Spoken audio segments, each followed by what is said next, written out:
요즘은 도슨트에 관심이 계신 분들이 너무 많아서 저희 정말 서류 전형하는데도 굉장히 어려울 만큼 이게 뭐 경쟁률이 3, 4대 1이 아니거든요. 상상하기 힘들 만큼 굉장히 많은 분들이 지원을 해주시고 그 안에서 또 서류에서 끝나는 게 아니라 저희가 서류 면접을 했는데 그 80분들을 모시고 또 면접을 하루 종일 또 진행을 했다가 거기서 이제 최종으로 선발되신 분들을 모시고 이제 도슨트를 시작을 합니다. 제가 왜 이 말씀을 드리냐면 전문 자원봉사자임에도 불구하고 자원봉사자를 희망하시는 분들이 굉장히 많다라고 할 수 있어요. 전문 자원봉사 봉사정신이 기본으로 되어 있잖아요. 사랑도 들어가 있고 거기에 성실이라는 것도 들어가 있고 그런데 저희는 국립현대미술관에서 봉사활동하시는 자원봉사자 선생님들을 그냥 자원봉사자라고 하지 않아요. 일반 자원봉사자 선생님하고는 조금 차이를 둡니다. 전문성을 가지고 봉사활동을 한다라고 해서 저는 전문 자원봉사자라고 이야기를 해요. 왜일까요? 선생님들께서 지금 저와 함께뿐만 아니라 벌써 몇 차례 강의를 받으셨잖아요. 앞으로도 많은 강의가 있고 저하고도 마지막에 또 한 번, 두 번 더 만날 계획이잖아요. 이렇게 많은 교육을 받아야 되는 거예요. 그런데 이 교육에서 끝나는 것이 아니라 아마 선생님들께서 마지막에 전시장에서 직접 활동하게 될 때는 또 전시에 대한 이해를 완벽하게 하셔야지만 관람객에게 선생님들께서 설명을 술술술술 하실 수 있잖아요. 그러면 어떨까요? 이 전시만큼은 내가 전문가가 될 수밖에 없고요. 그러다 보니까 실제 활동하는 시간은 뭐 일주일에 월요일에 한 번 활동해요. 일일 활동일 것 같지만 들여다보면 투자하는 시간이라는 것은 어마어마합니다. 자료 검색해서 찾으셔야 되죠. 그거 숙지하셔야 되죠. 그냥 숙지하는 게 아니라 내 것 다 뭐 저희 흔히 쓰는 말 체화시켜야 되니까 몸에 익숙하게끔 해야 되죠. 전시장 앞에서 딱 섰는데 안녕하세요. 술술술 나오려면 얼마나 많은 연습들이 필요할까요? 그런 연습 과정의 시간이라는 누적되어서 보이지 않는 시간까지 합친다면 선생님들이 전문성을 위해서 얼마나 시간을 많이 투자하고 노력해야 되는지 알 수 있는 부분이고 이걸 아는 분들만 안다라고 할 수 있어요. 왜냐하면 다른 분들은 그냥 한 시간만 딱 하고 그냥 가는 줄 알아요. 그러니까 자원봉사 시간 한 시간 그 속에 얼마나 많은 감춰진 시간들이 있는지를 아마 활동하신 분들은 잘 아시고요. 겉에서 보시는 분들은 그냥 한 시간 멋있는 장면 하나만 아마 상상하실 겁니다. 제가 도슨트 전시의 스토리텔러를 가지고 오늘 선생님들과 강의를 하는데 기본적인 것을 살펴보려고 합니다. 지금 오기 도슨트 선생님들께서는 다 처음이시죠? 여기 선배 도슨트 선생님들께서 혹시 계실까요? 계셔도 손을 안 드실까요? 저희 오기 선생님들만 계시는 건가요? 한 분 계십니다. 한 분 계십니다. 한 분 계신데요. 한 분은 괜찮습니다. 어딘가에 숨어 계셔도 괜찮아요. 제가 잘하는 것 중에 하나가 마이크 돌리기예요. 마이크 돌리기가 뭐냐면 선생님들 인사를 한 번씩 하셔야 될 시간이 오늘이 안 되더라도 한 번은 꼭 있어야 돼요. 왜냐하면 이 틀을 빨리 깨트리고 선생님께서 결속을 하지 않으면 앞으로 나아가는 속도가 더디다라고 할 수 있어요. 빨리 친해지셔야 돼요. 빨리 친해지신다는 건 어떤 거냐면 선생님들끼리 서로 너무 잘하는 단계까지 빨리빨리 가시기를 원합니다. 그래야지만 나중에 현장 시연하고 할 때 내가 뭘 틀렸는지 나를 콕콕콕콕 찍어서 요거 잘못했어가 아니라 요거 아까 요렇게 했으면 더 좋았을 걸 하는 조언들을 편하게 받으시려면 그리고 그런 조언을 또 편하게 해주려고 한다면 저희가 뭐부터 해야 되냐면 서로 잘 알아야 돼요.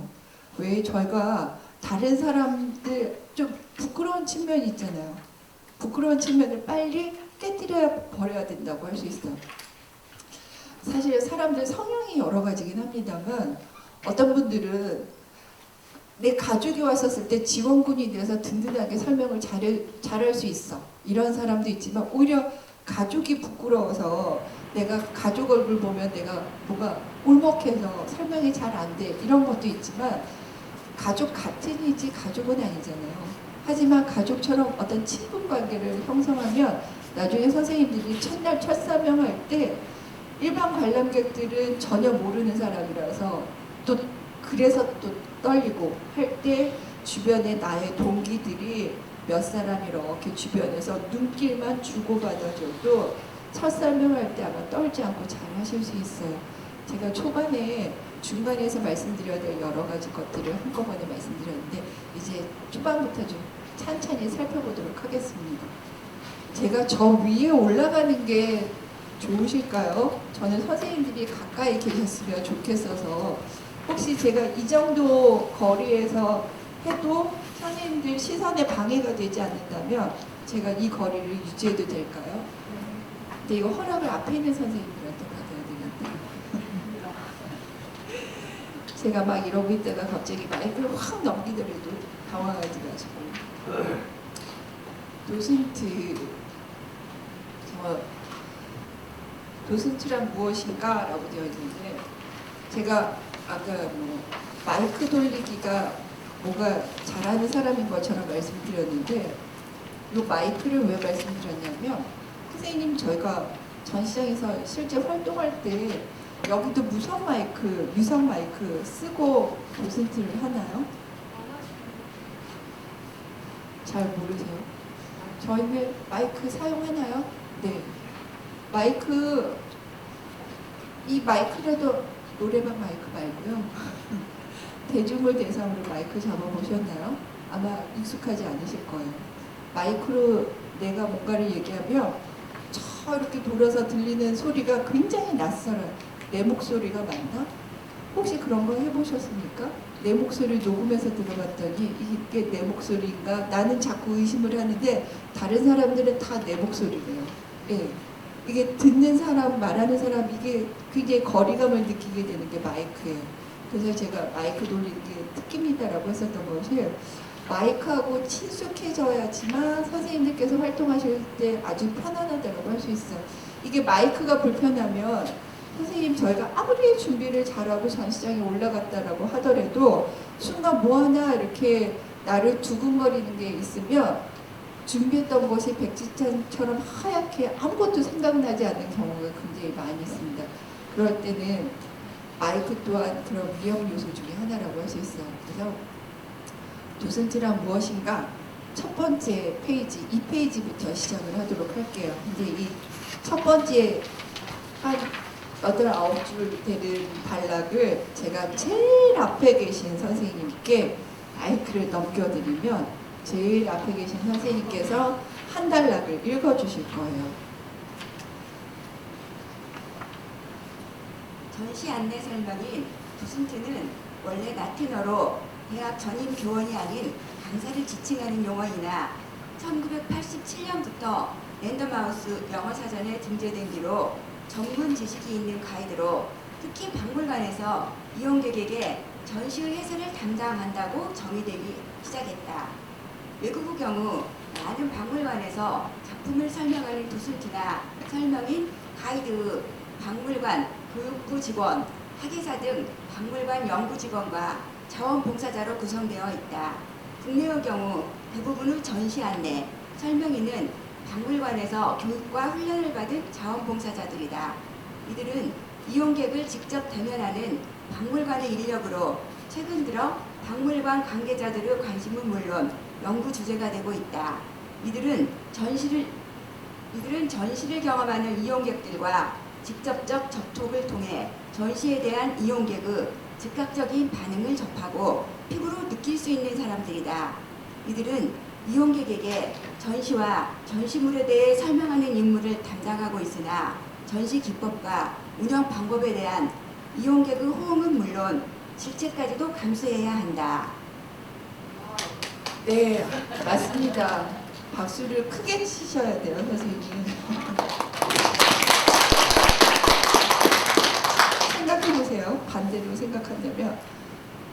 앞에서 열심히 들으려고 했는데 제가 마이크를 주는 순간 고난을 드린 거 아니에요? 예, 그런데 이제 굉장히 당황하셨을 텐데 선생님 되게 떨지 않고 말씀 이걸 잘 읽어주신 것 같아요.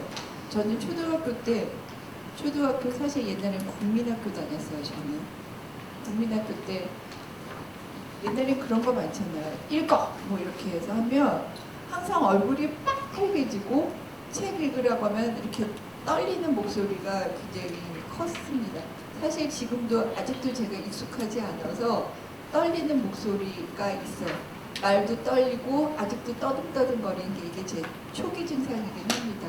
끝날 때까지 이게 증상이 완화되어야 될 텐데 어쨌든 처음 보는 선생님들 앞에 저도 낯설어서 떨리는 건 아마 어쩔 수 없는 것 같습니다. 지금 선생님 잠깐 읽어주셨잖아요.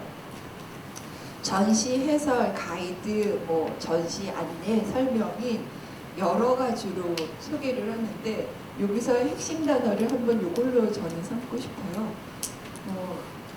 저희가 전시장에서 설명을 하면 저희한테 뭐라고 하냐면 도슨트냐라고 하는 것은 지금 오히려 일반적이라서 좀 많이 도슨트 하세요라고 하지만 그 옛날 제 기억에는 10여 년 전만 해도 큐레이터세요 이렇게 불렀어요.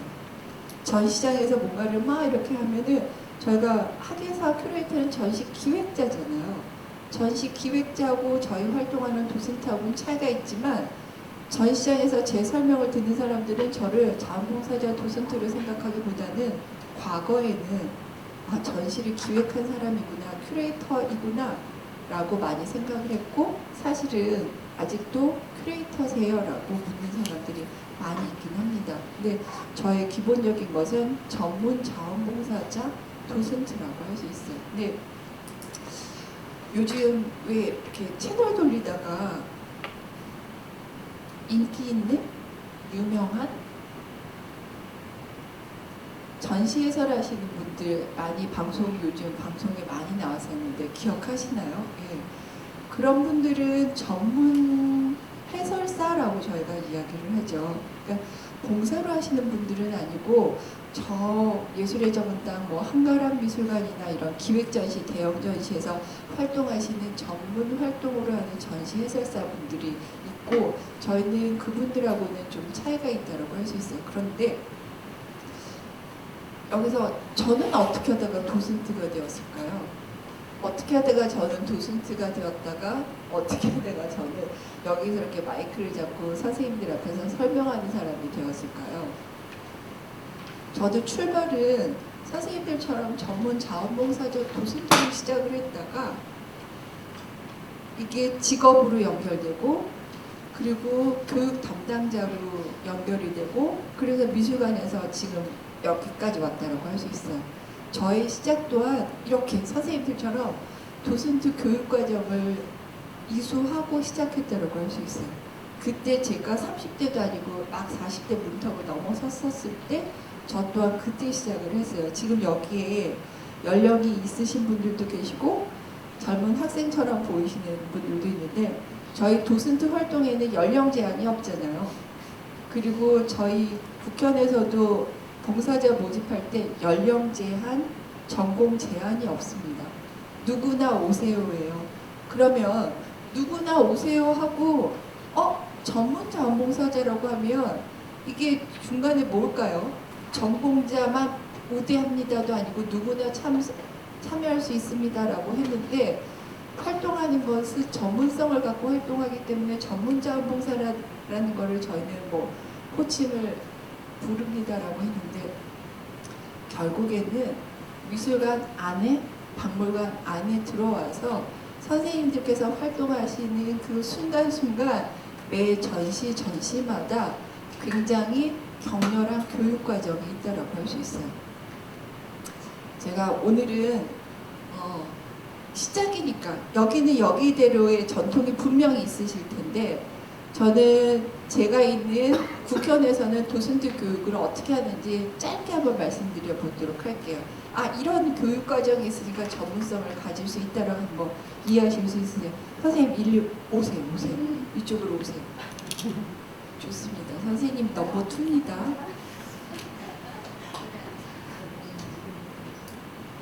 웃고 앉으셨는데 이따가 제가 실례를 하더라도 이해하시겠죠? 저희가 전문자원봉사자로 모집을 했는데 10강에 걸쳐서 교육 진행한다라고 말씀드렸잖아요. 그런데 교육을 끝나면 저희는 국립현대미술관에서 마음껏 활동하실 수 있으세요가 아니라 이때부터 시작을 하는 거예요. 뭐가 시작을 하냐면 저희가 상반기, 하반기 두 번에 걸쳐서 활동 도슨트를 모집을 합니다. 활동 도슨트 모집한다는 거에 포인트가 있어요. 상반기, 하반기에 나눠서 1년에 두 번, 상반기 전시가 한번 10개, 하반기 전시가 10개다 그러면 그 전시별로 활동하실 수 있는 도슨트 선생님들을 따로 모집을 합니다. 요즘은 선착순 모집이라고 되어 있긴 하지만 얼마 전까지만 해도 서류를 다시 내요. 접수를 하는 거예요. 저 도슨트로 활동하고 싶습니다. 접수를 하면 접수되신 분들을 그냥 서류를 받는 것이 아니라 스크립트 제출해 주시고요. 스크립트 제출을 한 걸로 통해서 여기 이렇게 가상의 그림 몇 개 무작위로 띄워놓고 선생님 설명해 보세요 라고 한 다음에 전시 배치를 하는 거예요. 그렇게 해서 선발된 선생님들한테 전시를 배정해요. 그러면 A라는 전시에 월화수목금토일 서울관에 휴무가 없으니까 7분이고 과천이나 덕수궁은 6명의 선생님들이 선발이 되면 이 선생님들께서 교육을 다시 갖습니다. 학예사 교육이 한 번 있어요. 학예사회 만나면서 전체적으로 전시 이해하는 교육이 한 번 있고요. 학예사 현장 투어가 있습니다. 주요 전시에서 주요 작품을 학예사가 어떻게 다루는지 현장에서 다시 한번 교육이 있어요. 그 다음에 세 번째가 스크립트 제출이에요. 기본적으로 받은 자료들 그리고 선생님들께서 나름 스터디한 거 학예사 교육 두 번에 걸쳐서 한 것 중에서 주요 작품들을 선별을 해서 현장 시연 전에 스크립트를 제출을 하고 스크립트 본인이 썼으니까 본인이 스크립트 잘 인지가 되었을 거 아니에요? 그럼 이걸 가지고 또 현장 시연을 하는 거예요. 현장 시연이니까 피어 도슨을 하는 거죠. 진짜 전시장에서 투어를 해요. 제가 만약에 지원자 도슨트면 제가 A라는 작품입니다 하고 설명을 하면 나머지 도슨트 선생님들이 보시고 거긴 담당 교육하는 교육 선생님도 계시고 그러면서 뭔가를 설명했었을 때 아 요게 좀 부족한 것 같아 하면은 그런 거에 대한 피드백을 서로 주거니 받거니 하는 거예요. 그럼 여기까지가 교육이 벌써 몇 개일까요? 스크립트 제출까지 해서 4번이잖아요. 그 다음에 시험까지 해서 4번 하고 그리고 여기까지 했는데 저 정말 아직 준비가 덜 된 것 같아요. 그러면 그 선생님은 한두 주 더 교육을 더 진행을 하고요. 그렇지 않으면 바로 현장으로 이제 들어갑니다. 현장에 들어가고 난 다음에 모니터링을 첫 번째, 두 번째 모니터링을 해드려요. 그거는 모니터링은 현장에서 실제로 관람객 대상으로 하시는 모습들을 이렇게 해서 동선을 운영하면 좋겠습니다. 기본적으로 5번의 교육이 있어요. 4번, 5번. 그러니까 이 4번, 5번의 교육이 1기 도슨트, 시니어 도슨트, 선배 도슨트들은 안 하는 게 아니라 아까 말씀드렸잖아요. 상하반기 누구나 다 지원을 하니까 1기부터 20기 도슨트 선생님들께서 다 지원하시고 새로 뽑고 지원하고 새로 뽑고 이거를 지금까지 계속 반복적으로 하고 있습니다. 그래서 국립현대미술관에서 도슨트하기 굉장히 피곤할 것 같은데 역으로 선생님들의 자부심이 어마어마하세요. 그러다 보니 거짓말처럼 그런 교육과정이 선배라 해서 안 하는 게 아니라 후배라 그래서 처음이라서 열심히 하는 게 아니라 그냥 통과 의례처럼 내가 이 전시를 잘 설명하기 위해서는 기본적으로 이런 교육과정을 거쳐야 되는구나 라고 숙지를 하시는 거예요. 그러니까 이분들은 자부심만 있는 것이 아니라 그 전시만큼은 큐레이터 다음으로 제일 잘하시는 선생님들이 누구냐면 실제로 활동하시는 그분들이에요. 그분들은 거짓말처럼 어떤 단체가 오든 그 단체가 박사과정이든 대학원생이든 전문가든 아니면 초등생이든 누가 오시든지 소화할 수 있는 훈련이 자꾸 생길 수밖에 없다라고 할 수 있어요. 선생님들도 그런 전통이 지금 오고 계시니까 앞으로도 계속 이어지실 것 같아요. 자, 그 밑에 있는 것들은 이제 나중에 눈으로 보셔도 될 것 같아서 제가 페이지를 넘어가도록 하겠습니다. 3페이지로 넘어가도록 할게요.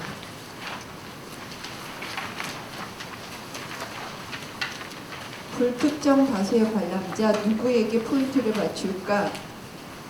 이거는 누가 읽어주실까요? 두 번째로 오신 선생님한테 부탁하기가 제가 너무 죄송해서 여기 학생분에게 부탁드리도록 할게요.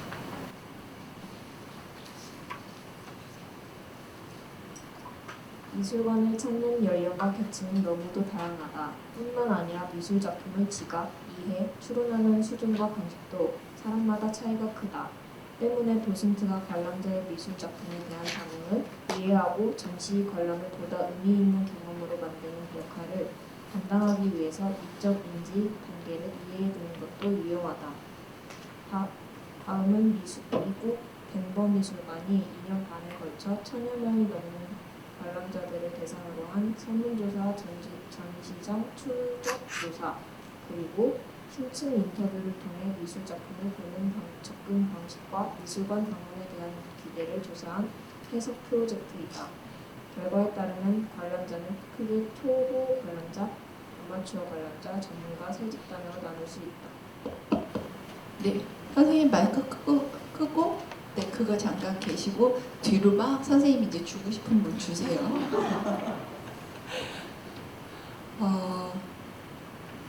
불특정 다수의 관람자 누구에게 포인트를 맞출까? 이 부분은 이런 점을 한번 생각해 봐 주세요.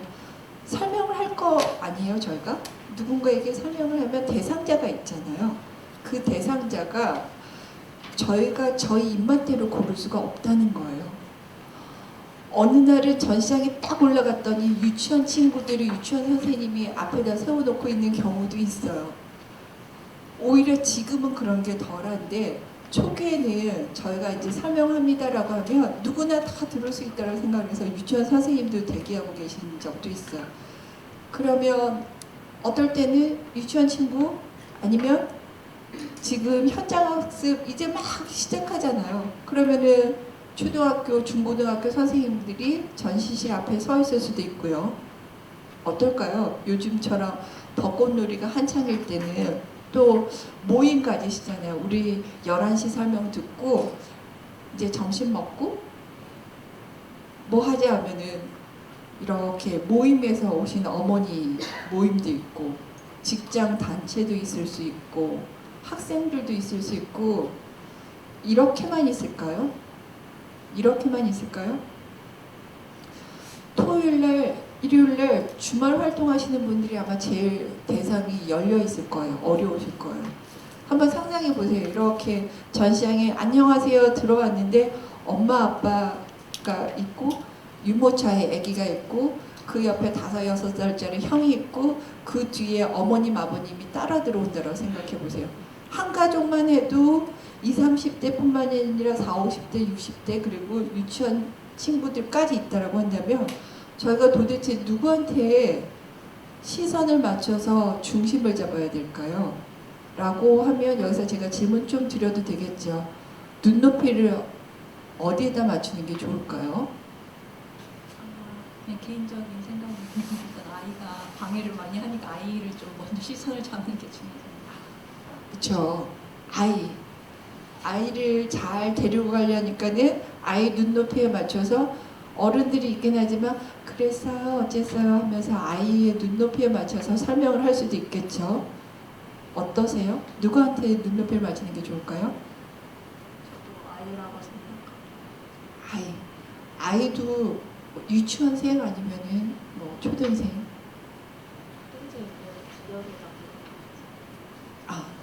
초등생에게 기억에 남는 해설을 위해서 초등생에게 눈높이를 맞추는 것이 좋지 않을까. 여기 점잖으신 어르신 분들 계셔가지고 제가 그게 계속 질문을 또 하시니까 아닌 것도 같고 근데 저도 아마 초등생한테 맞출 것 같아요. 초등학생한테 저희는 이렇게 뭔가 약자 개념이 있잖아요. 그쵸? 그러니까 뭔가 소외되는 사람을 더 보듬어줘야 될 것 같고, 그러면 초등생한테만 눈높이를 맞춘다라고 한다면 어르신들은 어떻게 해야 될까요? 어르신들은 양보하겠죠. 아이가 잘 알아들으면 이렇게. 근데 저희가 무작정 뭐 초등생한테 눈높이를 맞춘다 뭐 이렇다라기보다는 제가 말씀드리고 싶은 기준점은, 왜 저희가 텔레비전을 보면 방송에도 그런 것들 있잖아요. 가족 모두가 시청하는 방송. 그럼 그 방송 작가들도 눈높이를 좀 맞추는 대상 한 사람은 좀 한 그룹은 있어야 되잖아요.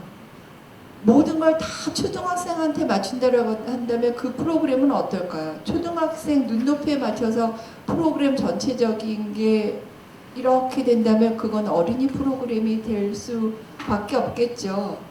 어른들은 거기서 그럼 다 소외시켜도 될까요? 그것도 아닐 것 같죠. 근데 어른한테 눈높이를 맞춘다면 모처럼 엄마 손잡고 그림도 안 보이는데 엄마 손잡고 온 아이들은 또 소외시킬 수는 없잖아요. 그래서 대략 저희가 스크립트 작성하고 할 때 방송 작가들도 대본 쓸 때 눈높이를 우리 대한민국 나라 지키는 중학교 2학년 정도 눈높이를 맞춘대요.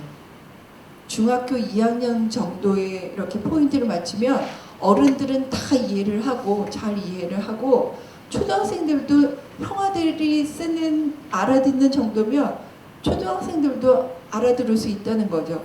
거기서 뭐 유치원들은 제외가 될 수밖에 없겠죠. 하지만 중학교 2학년 정도가 이해할 수 있는 언어 구조라고 한다면 전 국민이 다 수용할 수 있다라고 이야기를 합니다. 그래서 대략 중학교 2학년이 대상이라고 생각을 하고 낙폭을 조정하시면 너무 어렵지도 않고, 그렇다고 해서 너무 쉬운 문장으로만 전문성이 결여된 것처럼 보여지는 그런 구조도 아니라고 할 수 있어요. 그래서 중학교 2학년 정도가 이해할 수 있는. 그런데 저는 여기서 좀 더 낮춰요. 저는 개인적으로. 오늘 제가 선생님들께 뭔가 말씀드린 것은 제가 경험했었던 제 경험치에서 이런 게 좋은 것 같습니다라고 길라잡이를 조금 안내해 드릴 뿐이지 제가 정답은 아니잖아요. 그러니까 선생님들께서 물론 정답을 선생님 나름 찾아가시는데, 중학교 2학년이라고 하지만 저는 거기서 조금 시선을 낮춰서 초등학교 고학년 정도가 이해한다 그러면은 그런 구조를 저는 오히려 접근한다고 할 수 있어요. 근데 초등학생한테 눈높이를 맞춘다 그래서 제가 용어를 그랬어요, 어쨌어요, 어린이 여러분 이해가 돼요, 이런 스크립트 구조가 아니라 전문적인 용어를 줄인다는 거예요. 이 전문적인 용어 사용을 한번 고려해 보세요. 내 전문성을 드러내기 위해서 영어를 섞는다던가, 아니면 왜 미술을 하다 보면 뭐 저희 한국 근현대 미술사 하셨죠? 권행가 선생님 오셔서 하셨죠? 뭐 하면은 엠포르멜 시기도 다루었을까요? 한국의 엠포르멜 하면 이게 미술 관계자들은 엠포르메르라는 단어를 딱 던지는 순간 우리나라 미술에서는 어떤 시기인지, 그리고 그 시기의 작품들은 어떤 분위기 있는지 이게 하나씩 하나씩 다 그냥 떠오른단 말이에요. 그런데 그 단어가 처음인 사람들은 어떨까요? 이게 이해 자체가 되지가 않는 거예요. 그러면 전문적인 용어를 사용해서 그걸 알아듣는 사람만 알아듣게 하는 것이 아니라 저 같은 경우에는 그거를 풀어서 쓴다는 거예요. 예를 들면 제가 만약에 사각형입니다 라고 하는데 이 사각형이 전문 용어다. 그러면은 이거를 풀어서 쓴다면, 사각형을 좀 풀어서 말한다면 어떻게 해석할 수 있을까요, 선생님? 사각형을 좀 쉽게 풀어서 준다면 사각형을 설명을 어떻게 할 수 있을까요? 사각형은 네모난이나 사각형이나 어떻게 될까요? 근데 어렵죠. 제가 막상 또 이렇게 해서 사각형을 좀 풀어주세요 하면은 네모난인데 어떻게 사각형을 설명할 수 있을까요? 길이가 같은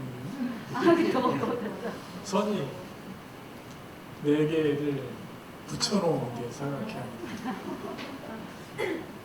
선생님 말씀이 틀리지 않았어요. 맞았죠? 예. 그런데 이걸 처음 듣는 사람이라면 이게 좀 그려져야 되잖아요. 네. 그러면 제가 만약에 사각형이란 전문 용어를 썼다. 그러면은 이거를 내 나름대로 풀어서 누군가 한 줄로 얘기했었을 때 잘 알아들을 수 있는 걸로 바꾼다는 거예요. 아까 앵포르메라면 저희는 다 안다라고는 했지만 그 조용성이 어떨까요? 뭔가 형태는 부정형이고 형태는 제대로 없고 우리나라에서는 뭔가 이렇게 끈적끈적하게 맞대리는 뭐 어떤 이런 것들이 막 부연 설명이 길잖아요. 그러면 각자 나름대로 고민을 해서 누가 나한테 앵포르메를 물으면 이렇게 한 줄로 깔끔하게 한번 설명해 줘봐야지 하는 것들을 각자 만드는 거예요. 제가 초등학생 눈높이에 맞춘다라고 하는 것은 제가 어떤 전문 용어를 쓰면 그 전문 용어를 바로 이 시기에 우리나라 앵포르메 시기의 작품들은 이러이러합니다 하고 한 줄 평으로 빨리 설명을 해주는 거예요. 그러면은 어떤 일이 벌어질까요? 그 단어 전혀 몰라. 하지만 방금 도슨트가 이러이러한 조용성을 갖고 있는 게 그 시기의 작품의 특징이래. 이게 들어오지 않을까요? 이런 것들을 덧붙여주는 것들을 하면 초등학교 고학년들도 이해할 수 있는 구조를 저는 접근한다고 할 수 있어요. 의외로 나중에 설명하실 때 한번 물어보세요. 이렇게 단체가 많이 있으면 오늘 도슨트 처음 듣는 사람 하면 손 드는 사람 많을 거예요. 뿐만이 아니라 오시는 분은 자주 오지만 미술관이 처음이라고 하시는 분들도 10여 년 전에는 아주 많았습니다. 거짓말처럼. 그냥 오늘 미술관 처음 왔는데 사람들이 선생님을 우르르 따라다니길래 저도 뭔지 모르지만 따라다녔어요 하고 따라다녔다가 하는 얘기가 재밌어서 끝까지 남아있는 분들이 많이 계실 거예요. 그런데 그분들이 모르는데도 따라오는 건 뭘까요? 내가 모르는 걸 자꾸 알려주는 거죠. 그거를 어렵지 않고 쉬운 용어로 선생님들께서 나중에 현장에서 활동하실 때 이 전문 용어 사용은 꼭 한번 고려해 봐 주세요. 그런데 거기서 미술대 학생들이 왔다거나 대학원생 학생들이 올 때 저희가 그 용어를 풀어서 설명할 필요는 없죠. 그러니까 전문 용어를 사용할 수 있는 집단이 왔을 때는 마음껏 뽐내서 사용하시되 일반 관람객들을 대상으로 할 때는 그런 것들을 풀어서 설명할 수 있는 것들이 필요하다고 할 수 있어요. 여기 불특정 다수의 관람자 누구에게 포인트를 맞출까라고 하면서 제가 뭐 초보 관람자, 아마추어 관람자, 전문가 집단이라고 해놨는데 나중에 한번 눈으로 다 읽어보세요. 그들이 여기서는 초보지만 우리나라로 이야기하면 초보가 아니고 미술관에 여러 번 온 사람들을 가르치는데 그 사람들이 어떤 집단이든지 내가 이야기하는 것들을 알아들을 수 있는 용어로 저희가 스크립트 작성은 어떤 누구를 눈높이에 맞춰서 하는지를 살펴보는 부분이기도 합니다. 자, 선생님들 잠깐 졸리시지 않으세요? 화장실 가시고 싶으세요? 아직 35분밖에 안 됐는데 선생님? 35분밖에 안 됐는데 가능하면 자리 정돈을 조금만 하도록 할게요. 어떤 거냐면 여기 계신 선생님들 이쪽 편으로 좀 와주세요. 저 뒤에 쓰신 멋쟁이 선생님들 네, 이쪽 칸까지 와주세요. 네, 이쪽으로 좀 내려와 주시겠어요? 감사합니다. 조금만 더 보여주신다면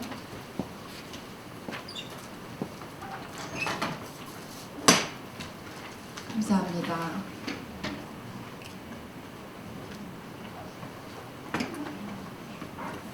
아까 같이 신입생으로 오기 도슨트 선생님들이 몇 분이 출발하셨다고요? 60명 정도요? 60명 정도. 이 열의도 어마어마십니다. 60명 정도면 여기 정말 이만큼이 양쪽 라인이 꽉 찼을 것 같아요. 네. 맨 뒤에 계신 선생님들 좀 더. 네, 감사합니다. 제가 오늘 12시 36분 기차 도착을 했는데 선생님들 뵙기 전에 아침에 좀 서둘러 나왔으니까 밥을 못 먹었으니까 뭔가를 먹고 기운 차린다고 잠깐 한 숟가락 뜨고 택시 타고 왔는데 저는 여기가 되게 가까울 줄 알았어요. 제가 속으로 얼마나 이렇게 깜깜해졌는지 몰라요. 왜냐하면 시내를 통과를 하는데 신호마다 걸리더라고요. 그러니까 거리는 얼마 안 되는데 신호가 있어서 통과하기가 한참 걸릴 거라 그래서 제가 후회하고 또 후회하면서 내가 국수를 먹지 않는 건데 이러면서 달려왔어요. 그런데 왜 또 급할 때는 그런 거 있잖아요. 택시 기사님이 요 밑에 있는 주차장에서 자꾸 뺑글뺑글 도시는 거예요.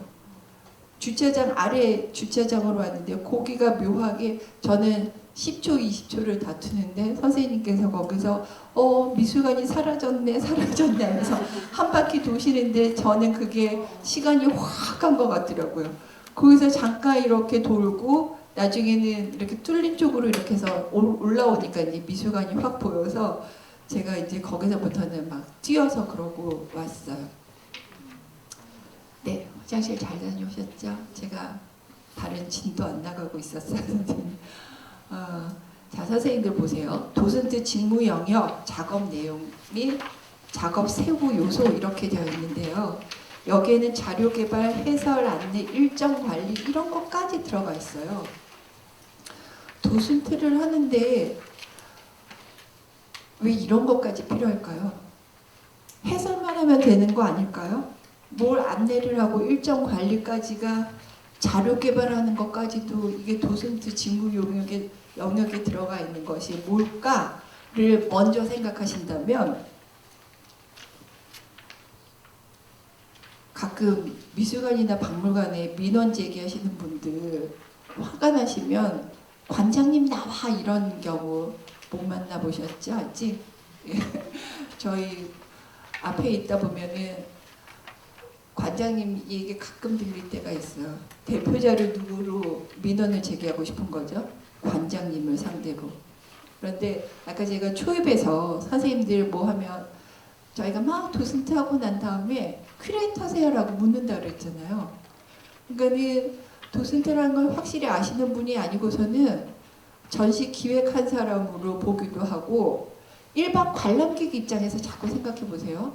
선생님들이 도슨트라면 선생님들은 이 미술관 관계자예요. 내부 직원인 줄 알아요. 근데 직원인 듯 직원 아닌 직원 같은 분들이 바로 도슨트 선생님이시기도 해요. 저희가 도슨트를 미술관의 꽃이라고 자주 표현을 하는데 관람객 입장에서는 그 미술관을 대표하는 사람을 대표자로 누굴 만나냐면 선생님들 한 분을 통해서 미술관의 전체적인 이미지가 그려지는 거예요. 그러니까 선생님 설명 딱 듣고 저 선생님 설명하시는데 너무 멋있어서 나도 도슨트의 꿈을 키우고 또 와보고 싶은 거예요. 그리고 도슨트 선생님들한테 이것저것 다 물어보고 싶은 거죠. 그러니까 요즘처럼 선생님 설명을 잘 듣고 나가면서 선생님한테 와가지고 제가 서울 촌사람이라고 한다면 선생님 설명 듣고 난 다음에 그런데 이 주변에 맛집은 혹시 아세요? 저 옛날에 덕수궁 미술관에 있을 때 제가 지금 시작한 덕수궁 미술관에 있다가 과천관에 또 5년 있다가 이번에 이제 서울관으로 5년에서 왔다 갔다 해서 순환 구조인데 덕수궁에 있을 때는 그 질문을 많이 받았어요. 설명 끝나고 난 다음에 막 와서 그런데요 저희 지방에서 왔는데 여기 맛있는 맛집이 뭐가 없을까요? 라고 한다면 제가 뭘 할까요? 주변의 맛집을? 하지만 누군가 그런 질문을 한번 받고 보니 저기 콩나물국밥집 유명한데 국밥 괜찮으시다면 거기 한번 가보세요. 그러면 이분이 국밥에 뜻이 있든 없든 제가 대답을 해주면 어떨까요? 이분 입장에서는 내가 질문을 했는데 대답을 듣고 기분이 좋은 거예요. 그리고 저한테 맛집 물어보신 그분은 굳이 뭐 저한테 와서 물어볼까요? 안내 데스크도 있고 다른 분들한테 물어도 될 텐데 제 설명을 듣고 호감 있는 분들이 와서 말 한마디를 더 건넨다라고 할 수 있어요. 그러니까 선생님이 만약에 설명 딱 끝났는데 누군가 이렇게 와가지고 선생님한테 선생님 이번 전시 끝나고 다음 전시는 뭐가 있나요? 몇 월 며칠에 뭐도 있어요. 이렇게 하신다면 어떨까요? 이분 입장에서는 설명도 잘 들었는데 내가 딱 물은 거에 대해서 대답을 또 듣는 거예요. 이분은 뭐까지 꿰뚫고 계시는 거예요? 이 전시가 끝나면 다음 전시가 뭐가 있는지도 대답을 해주시는 거예요. 관람자의 질문들이라는 것은 너무나 여러 가지예요. 그렇다고 해서 저희가 모르는 것은 잘 모르겠습니다라고 정확하게 전달돼야 되지만 내부적으로 알 수 있는 것들은 이렇게 대답해 줄 수 있잖아요. 그러니까 아까 선생님 이 전시 끝나고 난 다음에 다음 전시는 뭔가요? 그 다음 전시 때 그분을 기다려도 오지 않아요. 그분을 만날 수는 없어요. 하지만 그분은 선생님 설명 듣고 좋은 호감을 그렇게 표현하기도 한다는 거죠. 그런 인상을 주기 위해서 제가 아까 저희도 서류 면접 봤다라고 했잖아요. 그러면 이제 자기소개서 쓰시는 분들 자소서 하나하나를 다 봐야 되는데 거기에는 누군가의 도슨트 하는 장면을 보고서 내가 여기에 지원했다는 분들도 굉장히 많으세요. 그러니까 선생님들도 여기에 분명히 계시지 않을까요? 누군가 도슨트 하는 저 모습이 멋있어 보이고 나도 저런 걸 할 수 없을까 도전하신 분들도 많으실 거예요. 그러면 그 반대 경우도 있지 않을까요? 아, 오늘 도슨트 조금 아쉬웠는데 나라면 이렇게 하면 더 좋았을 텐데 그런 경우도 분명히 있습니다. 자, 그러면 자료개발 5페이지로 넘어갈게요. 저는 자료개발 해설 안내 일정 관리 그 중에서 이제 자료개발 페이지로 넘어가도록 하겠습니다. 자료 수집, 스크립트 작성, 최종 시나리오라고 되어 있는데 이번에는 자료 수집을 여기 선생님 한번 읽어봐 주세요. 자료 수집 1. 전시 관련 기본 자료, 전시 서문, 도록, 글을 수집한다. 2번. 전시 주제 및 테마를 파악한다. 3번. 작가 및 작품에 관한 히스토리를 수집한다. 4번. 전시 현장에서의 에피소드를 수집한다. 5번. 미술관 교육 일정 참가하기. 전시 기획자 및 작가와의 만남, 그룹 스터디, 강연회 등. 감사합니다. 자료 수집은 전시 관련 기본 자료는 있죠. 만약에 이중섭 전시다라고 한다면 이중섭 전시를 기획한 기획자로부터 전시에 관련 이 전시의 전체적인 기획 의도가 있을 거고요. 작품 하나하나에 대한 해석에 대한 것들, 관련 논문들, 자료 이런 것들을 저희는 수집한다라고 되어 있지만 아마 학예사 담당 학예사 선생님께서 기본적인 자료들을 아마 선생님들한테 많이 주실 거예요. 중요한 거는 거기서 끝나는 것이 아니라 선생님들 스스로가 자료 검색을 또 하셔야 되는데 저는 제가 아까 선생님들 빨리 친해지셔야 돼요 라고 했었던 이유가 어떤 거냐면 자료를 나누어서 검색하는 것들이 중요하다고 할 수 있어요. 이중섭이 일본 시기에서 일본에 있었을 때 자료는 여기 A라는 선생님이 이거는 내가 조사할게 라고 한다면 B 선생님은 나는 해방 전, C라는 선생님은 나는 제주도 시절, D라는 선생님은 짧았어도 통영 시절, 또 다른 선생님은 마지막 개인전 2번 남겼었을 때 서울, 대구의 상황들을 살펴보는 뭐 그런 거 나눠서 자료를 수집을 한다면 어떤 일이 벌어질까요? 이 선생님의 A라는 우물을 깊게 파고 B라는 우물을 깊게 판 것들을 선생님들께서 나눠 갖는 거예요. 나 혼자서 A, B, C, D, E, F, G 우물을 깊게 파려면 얼마나 많은 시간이 걸리겠어요. 그 시간을 오히려 누군가에게 믿고 맡기고 분할해서 자료를 열심히 검색한 거를 공유를 하면 저희는 자료 찾고 하는 시간보다는 공부하는 데 시간을 훨씬 더 잘 효율적으로 투자할 수 있는 거죠. 선생님 요즘은 자료가 넘쳐나요. 자료가 너무나 방대해요. 그 방대한 것 중에서 지금 내가 참여하는 이중섭 전시에 어떤 게 적합한지를 살펴볼 수 있는 거예요. 국현에서 이중섭 관련된 전시가 2번 있었어요. 한 번은 덕수궁에서 있었을 때는 뭐 전시기를 총망라하는 작품들이 확 나왔었다고 한다면 지금 서울관에서 열리고 있는 이중섭 전시는 엽서화, 드로잉을 중심으로 살펴보는 전시예요. 그러니까 전시의 성격이 많이 달라요. 이번 전시는 이건희가 기증한 기증 작품들 안에서 엽서화나 드로잉 작품을 중심으로 작품을 살펴보다 보니까 저번하고는 작품 출품작들도 너무나 다르고 포커스도 다른 거예요. 그러면 저희는 어떤 걸 더 공부를 열심히 해야 될까요? 이중섭의 엽서화를 들여다봐야 되고요. 편지화를 들여다봐야 되고요. 이중섭이 이 연필로 오히려 이렇게 전시의 작품을 출품할 만큼 저희는 밑작업, 밑그림, 드로잉이라고 생각했었던 것을 이 사람은 하나의 작품처럼 이미 그 시절에 작품화 시켰던 것이 이중섭이에요. 그럼 저희는 그런 부분들을 들여다보려면 자료 조사하는 포인트가 완전히 다르겠죠. 그런 것들이 중요한 부분을 살펴볼 수 있는 것. 거기서 각각의 우물을 선생님들께서 나눠서 파시고 그 다음에 그런 것들을 교류라고 해야 되나요? 나눠주세요, 선생님.